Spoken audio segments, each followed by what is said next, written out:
God is always with us, di ba, anak? Ano yung problema natin? Lagi tayong makakakikuha ng kapahingan sa Kanya lamang. Wala na ibang pa, di ba, anak? Everyday na lagi kita pinagdadasal at sana patuloy niya tayong ano niya sa ating isip, sa Kanya lamang tayong mananang sa ating masaya ako sa blessing na binibigay niya sa atin, sa iyo na nakarating Kanya. Although alam ko na may mga trials ka pa, anak, na dinaranas dyan, pero alam ko na mayroong greater, mas better na reason kung bakit may mga ganyan mga pagsubok sa buhay na ginagalawa mo ngayon. Mas mayroong maganda bibigay sa iyo ang Diyos. Kailangan brace yourself at napakaganda na bibigay sa iyo ng Panginoon. Yung pangako sa atin ng Panginoon, pangako niya sa iyo na He will never leave you nor forsake you. And you always have good plans. Patuloy lang tayo dumalangin sa Kanya na patuloy na ipakita sa atin yung Kanyang righteous path. At dalangin ko sa iyo, anak, kaya iligtas ka niya, ilayo ka niya sa mga kasalanan. Pero anak, na papasalamat ako bago ka nakarating dyan, Kristiyano ka na. Kristiyano mo kami iniwan dito. Kristiyano na lahat dito ang dito mo. So, konti na lang. Tatay mo na lang. Pero kasasan pa talagang darating siya. Kasama tayo mga harap at magpupuri sa Diyos.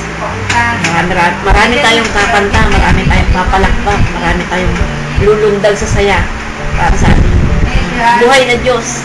Buhay na talagang nakakarinig ko. At anak, huwag kang mawala ng pag-asa at marami kami nananalangin para sa iyo. Anak, magpapasalamat din ako sa Diyos na pagdating ni Tina sa buhay mo, sa buhay natin. Kasi marami siyang binabago sa buhay natin, pagdulot siya ng saya sa atin, yung mga suporta na pinagkakalog niya sa iyo, sa atin, at talagang kapamilya na siya, anak. Alam ko na pinagtitibay ng Diyos yung relasyon ninyo at patuloy natin idadalangin na patuloy niyong patatagin ng inyong pagsamahan. At by prayers, alam naman natin na God's will, the prayers of a fervent prayer of a righteous. Hindi naman tayo righteous dahil wala naman righteous, pero pamamagitan ng prayers, alam kong bibingkin ng Diyos yung ating mga panalangin na He will guide and bless your relationship. Kaya looking forward, anak, sa marami pang panahon na nandito hindi pala, konti na lang panahon kasi alis sa City na pupunta na ng Amerika. So, mas masaya. Kaya dalawa na kayo nasa Amerika na mas marami pa talaga mga plano na magaganda ng Diyos para sa inyo, para kay Tina. At in the end, makikita natin yung kanyang kabutihan. Hindi lang in the end, dahil kasalukuyan pala kahit the past, the present, and the future. Wala siyang isip kundi para sa iyang kabutihan lamang ng bawat isa sa mga anak niya. Yun. At anak, happy birthday, ilang taon ka na, malapit ka na wala sa kalendaryo. 29. Ibali, nasa anak ka pala sa isang taon, sasabihin 30. Pero okay lang yun. Basta as long na nagmamature ka din spiritually, wala namang edad yun. Patuloy tayong pagpanalangin sa isa't isa, patuloy niya tayong strengthen, yun ang pinakamahalaga. Patuloy tayong humingi ng tulong sa Diyos na strengthen natin ang faith natin sa Kanya. Pagkat matibay ating pananalig sa Kanya, yung obedience will follow.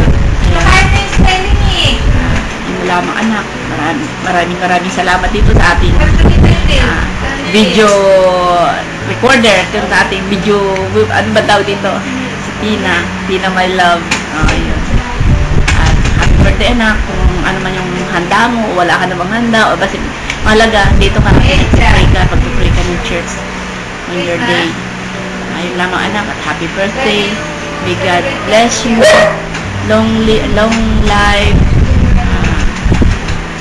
peace and goodness and God's mercy and God's provision, good health from the Lord, wisdom from the Lord, strength from the Lord, be with you, anak. Kasi dito na lang, anak. Mahal na mahal ka namin, anak. Love you. Bye.